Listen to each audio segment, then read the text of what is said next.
Podemos identificar que una función es una composición de dos funciones cuando no es una función que es una suma, resto, multiplicación o división de funciones un poco más sencillas, sino que tenemos funciones que son que cada una de esas partes más o menos más sencillas no es tan sencilla en sí. A lo que me refiero es que no tenemos, por ejemplo, una función potencia pura en que es solamente x la base y va elevada a algún número, sino que la base acá es una expresión un poco más complicada y esa expresión va a involucrar más potencias, o más sumas, o más restas, más multiplicaciones.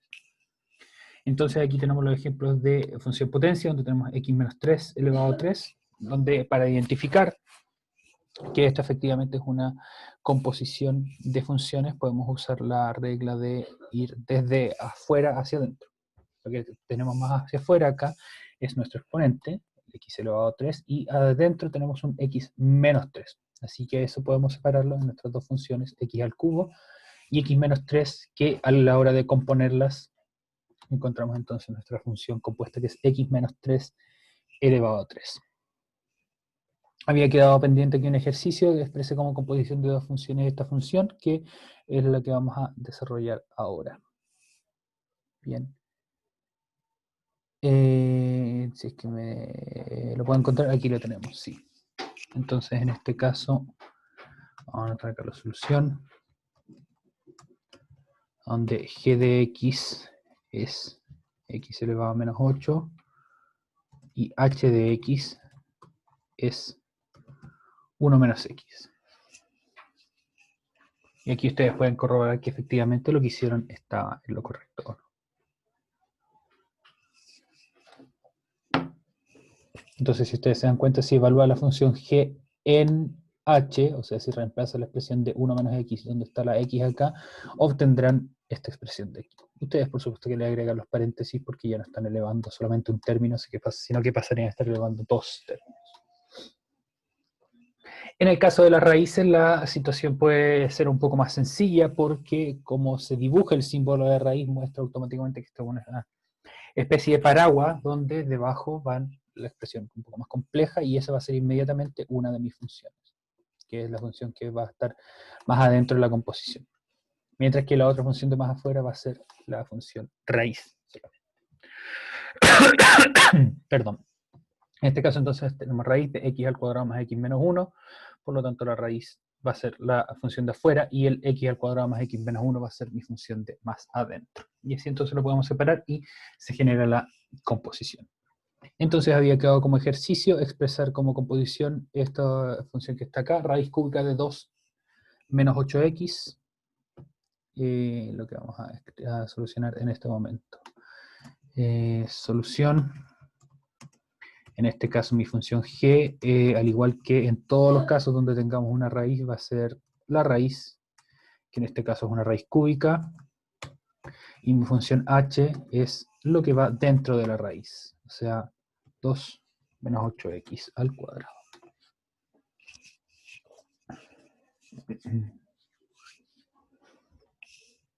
Entonces, si ustedes se fijan, si toman la expresión algebraica de h y la reemplazan donde va la x en la expresión algebraica de g, obtienen nuevamente la función f, que eso es, como yo les había dicho, lo que significa componer una función.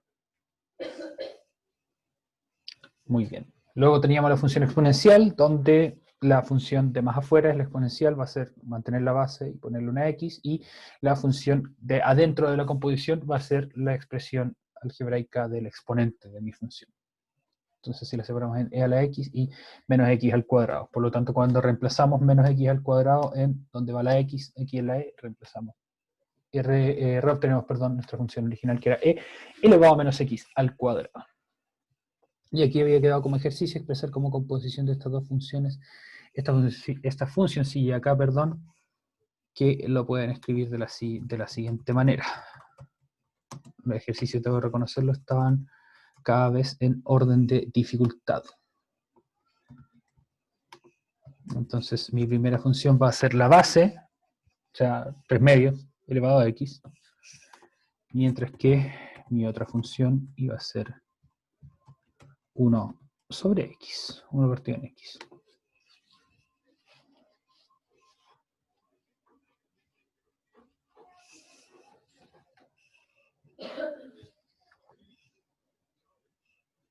Finalmente tenemos otro caso más o menos sencillo, y diría que el nivel de sencillez de la raíz es el del logaritmo, porque nuestra función de más afuera, la función paraguas que le habíamos llamado, va a ser el logaritmo, y todo lo que esté dentro del logaritmo va a ser mi otra función que estamos componiendo.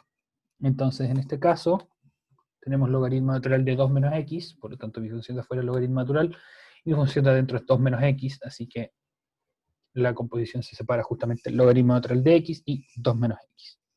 De la misma manera, entonces, en el ejercicio que yo les había dejado acá, la solución de g a la x iba a ser logaritmo en base 2 de x, y la h iba a ser raíz de x.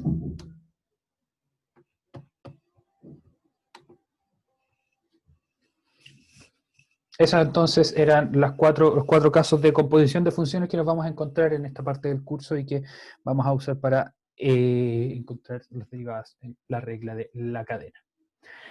Bien, y como regla general entonces, a la hora de componer funciones, una de ellas la que va por fuera, que es justamente la que llamamos función paraguas, para responder la pregunta de Isaac en el chat, la que llamamos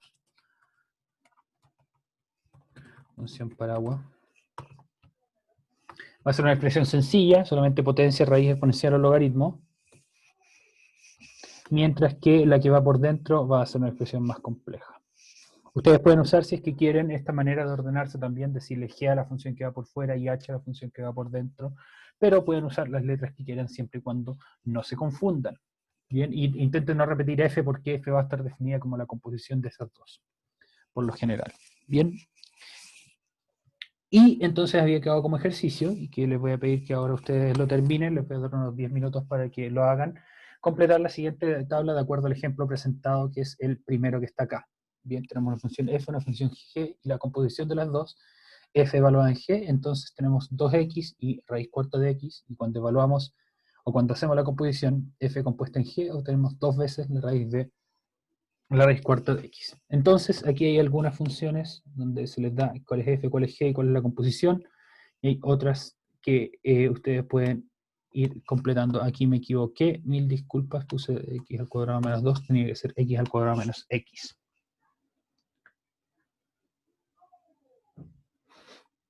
Ahí sí. Bien, entonces,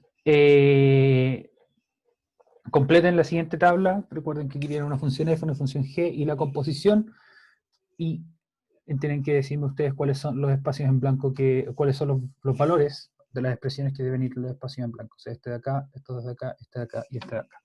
Les doy unos 10 minutos para que lo hagan. Si es que tienen alguna duda, pueden preguntar por en medio del chat o levantando la mano. Perdón. Un comentario en el chat, Simón Muñoz dice que no había llegado a lo mismo. A ver si nos puede explicar por qué no había llegado a lo mismo.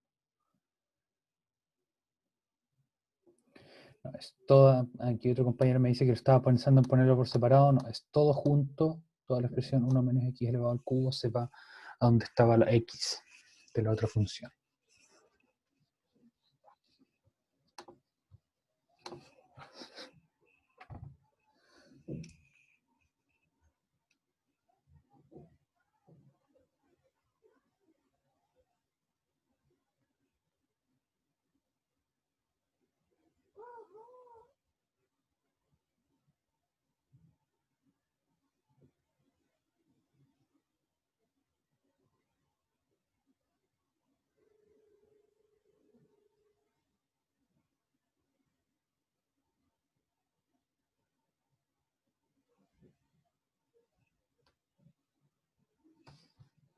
¿Qué pasó? Pensaban que f de x era 3 por x. Ah, no 3 elevado a x. No.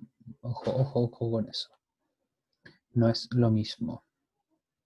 Bien, ya, vamos a ir a la segunda entonces. En la segunda tenemos la composición lista y nos piden separarla en cuáles son las dos funciones que la componen.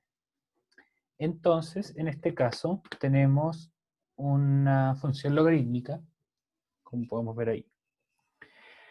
Y entonces esa va a ser la función parábola, la función por fuera de la que estábamos hablando, y en este caso queda más explícito aún porque le llamamos la función por fuera, porque esa va a ser nuestra expresión para f. Entonces aquí nuestro f va a ser logaritmo en base 7 de x.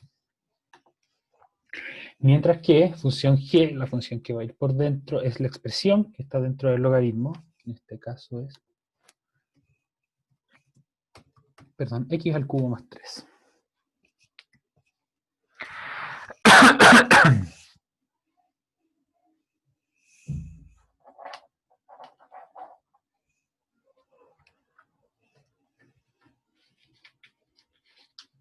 Muy bien. Entonces, confírmeme si es que habían llegado a ese valor o no y si estaban cerca o no. Antes de continuar al siguiente, les voy a dar un momento para que piensen en cuál es la respuesta.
Bien, lo que pensé que me habían salido mal me salieron bien y los que pensé que me salieron bien me salieron mal. Curioso, curioso. Lo encuentro un poco complicado. Sí, puede que sea un poco complicado porque esto es un ejercicio que, como muchos de los de esta materia, o los de esta electiva en general, es algo que ustedes nunca habían hecho antes, así que tienen que tomarse un tiempo para entenderlo, practicarlo con calma. Bien, entonces su compañero es Felipe Fuentes, que me estaba mandando la respuesta aquí de lo que había hecho. Me responde correctamente cuál es el tercero. Bien. Y para hacer esto, lo que vamos a hacer es pasar esto a otra manera de escribirlo. Ustedes pueden haberlo hecho al ojo, sin ningún problema, pero aquí les voy a escribir de otra manera, que es elevando a menos 1. Bien, entonces ustedes elevan a menos 1 esto, que es la representación alternativa de poner 1 partido en algo, es equivalente a ese mismo elevado a menos 1. Pueden darse cuenta que esta es una función potencia donde en vez de tener x elevado a menos 1 vamos a tener x menos 3. Así que la expresión matemática de mi función g es x menos 3. Porque cuando hacemos 1 menos x evaluado en x menos 3, vamos a obtener 1 partido en x menos 3.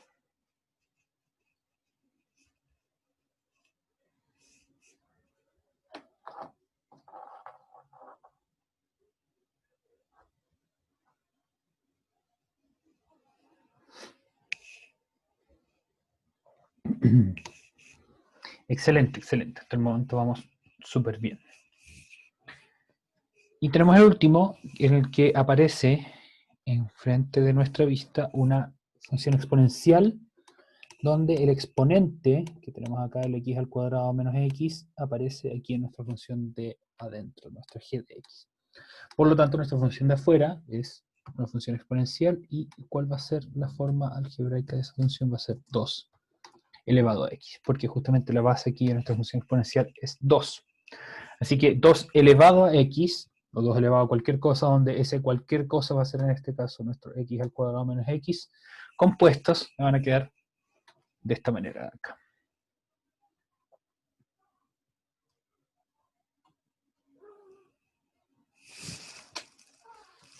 ¿Qué pasa? Bien, entonces cuéntenme, ahora que terminamos todos los ejercicios de este cuadro, cómo les fue, y si es que todavía encontraron con alguna dificultad en particular, y si es que iban bien pero terminaron yendo no tan bien.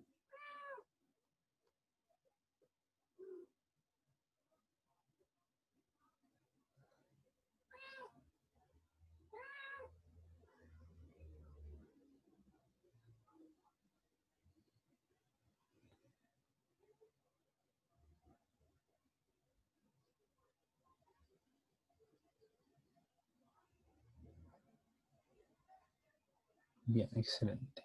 Creo que estoy mucho más ahora, quede más claro. Mayoritariamente muy bien, solo en dos me equivoqué, pero en errores pequeños creo que no entendí mucho. Bien, vamos a darle un pequeño repaso antes de continuar. Lo que hicimos entonces fue deshacer las composiciones siguiendo las reglas que habíamos estudiado acá arriba y viendo cuáles de nuestras funciones podían escribirse como composición de funciones logarítmicas, potencias o exponenciales. Aquí no había ninguna raíz que tuvieran que desarmar. Entonces, en cada uno de esos casos identificamos cuáles eran las funciones que se encontraban involucradas en nuestra composición. Vemos aquí que teníamos exponenciales, potencia, logarítmica, exponencial acá abajo nuevamente. Y en cada una de esas pudimos analizar cuál era la función paraguas, la función que iba por fuera, o la función que era la principal o la que originaba la... No la que originaba, perdón, más la elección de palabras. Dijimos la por fuera o la más externa de la composición y aparte de eso, ¿cuál era la más interna?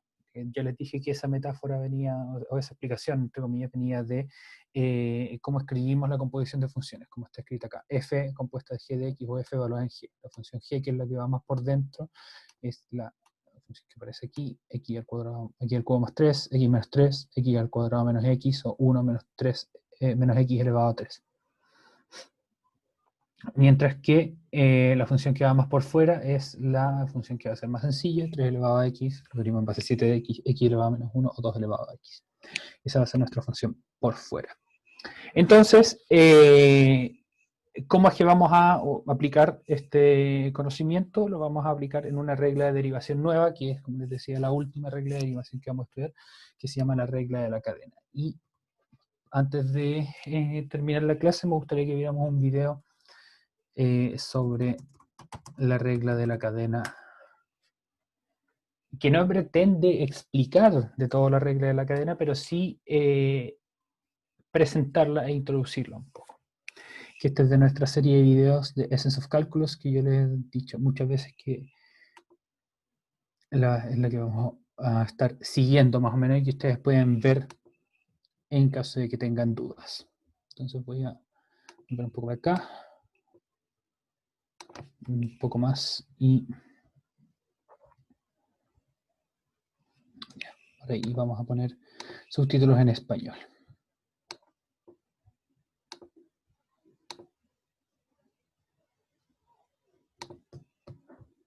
Voy a compartir el audio de mi computador. That makes sense.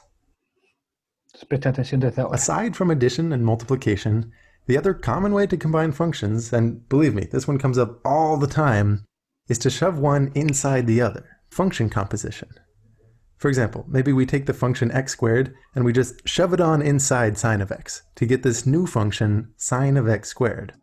Esta es una función que no hemos visto cuál es su derivada porque recién la estamos viendo con cuarto medio, que es una función trigonométrica, pero no se preocupen, la explicación es igualmente válida si fuera seno, si fuera exponencial, si fuera logaritmo, cualquiera de esas. What do you think the derivative of that new function is? To think this one through, I'm going to choose yet another way to visualize things, just to emphasize that in creative math, we've got lots of options.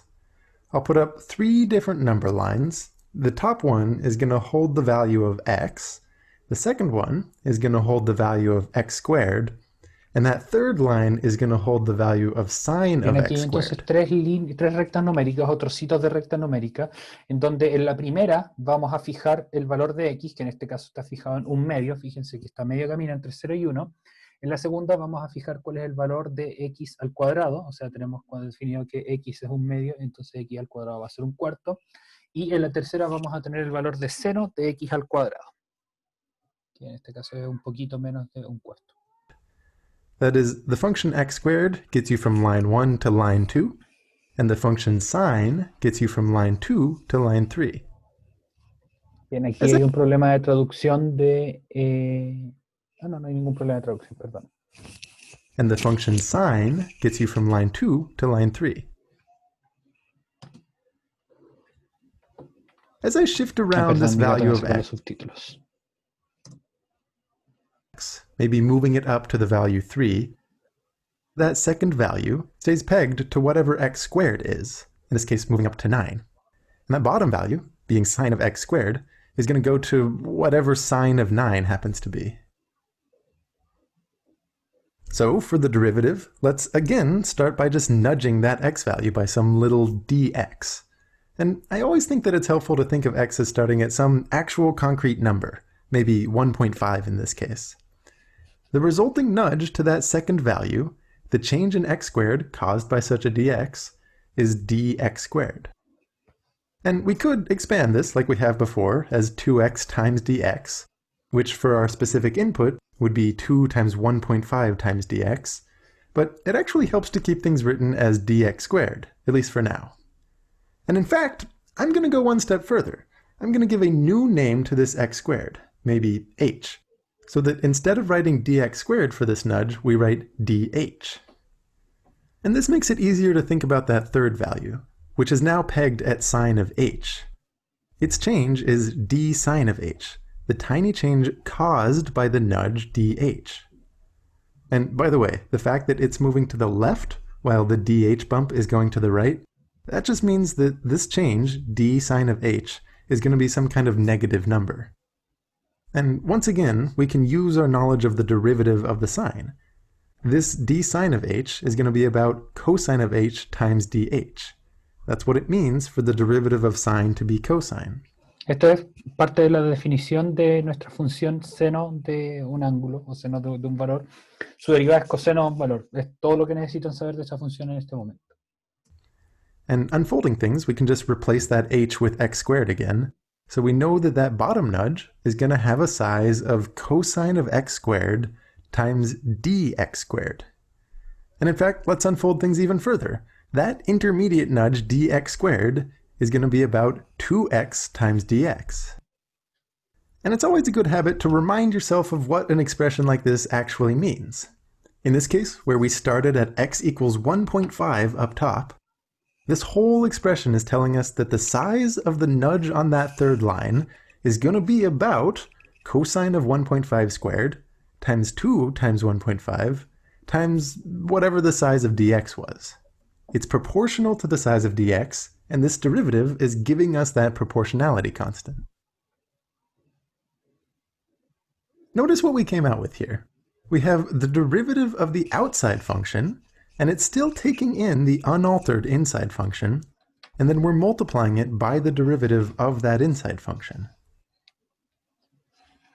Again, there is nothing special about sine of x or x squared. If you have any two functions, g of x and h of x, the derivative of their composition, g of h of x, is going to be the derivative of g evaluated on h, multiplied by the derivative of h. Y esa fórmula This pattern right here is what we usually call the chain rule. Notice, for the derivative of g, I'm writing it as dg dh instead of dg dx.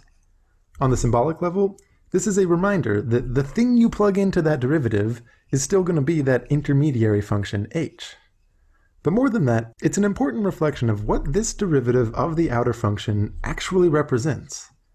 Remember, in our three-line setup, when we took the derivative of the sine on that bottom, we expanded the size of that nudge, d sine, as cosine of h times dh. This was because we didn't immediately know how the size of that bottom nudge depended on x. That's kind of the whole thing we were trying to figure out. But we could take the derivative with respect to that intermediate variable, h. That is, figure out how to express the size of that nudge on the third line as some multiple of dh, the size of the nudge on the second line. And it was only after that that we unfolded further by figuring out what dh was. So in this chain rule expression, we're saying, look at the ratio between a tiny change in g, the final output, to a tiny change in h that caused it, h being the value that we plug into g. then multiply that by the tiny change in h divided by the tiny change in x that caused it. So notice, those DH's cancel out, and they give us a ratio between the change in that final output and the change to the input that, through a certain chain of events, brought it about. And that cancellation of DH is not just a notational trick. That is a genuine reflection of what's going on with the tiny nudges that underpin everything we do with derivatives. So those are the three basic tools to have in your belt to handle derivatives of functions. Bien, entonces con eso como muestra el video, aquí les voy a mandar el link, es la última herramienta que vamos a tener que aprender de derivadas, y con eso van a poder derivar lo que sea que esté definido, por supuesto, con una incógnita, porque podemos después, si quieren hablar de eso, hablar de cálculo multivariable, o sea, funciones que dependen de dos incógnitas, pero esto se los dejo para la universidad por un ramo de cálculo 3. Como que no cambian los valores, pero las fórmulas se mezclan de una forma tal que indican la derivada. Bueno, algunos valores van a cambiar, otros se van a quedar quietitos, pero sí van a aparecer más derivadas y van a aparecer ahora multiplicaciones de las derivadas. Bien, no derivadas de multiplicaciones, sino que multiplicaciones de las derivadas. Pero no piensen que con esto les estoy intentando enseñar la fórmula de la, de la regla de la cadena. Esto era solamente una introducción. La presentación formal la vamos a hacer el lunes, y ese mismo día vamos a aprovechar, por medio de ver ejemplos del uso de la regla de la cadena, de ejercitar un poquito más nuestra habilidad para descomponer funciones. Bien, vean el video si es que quieren darle una vuelta, si es que quieren ver algún otro video de la regla de la cadena. Pueden ver este de Khan Academy. What we're going to go over in this video is one of the core principles in calculus, and you're going to use it anytime you take the derivative of anything even reasonably complex, and it's called the chain rule. And when you're first exposed to it, it can seem a little daunting and a little bit chain rule. It was the derivative of the outer function with respect to the derivative intuitively. So you're left with... Pueden buscar cualquier otro video, no solamente en inglés. Aquí Hi no aparecen guys, I'm principalmente en Nancy. inglés porque es el idioma en el que Six. uso YouTube, pero es un detalle. Bien, ustedes pueden encontrarlo como quieran. Eso, jóvenes, que estén muy bien. Nos vemos mañana, ambos cursos, en clase de física, tercero medio, en clase de matemática, tercero y cuarto medio. Cuídense mucho, que estén muy bien, aprovechen su tarde y estamos en conversación en caso de que quieran hablar, como les digo siempre, matemáticas, ciencias naturales o la vida en general. Cuídense mucho y chaito.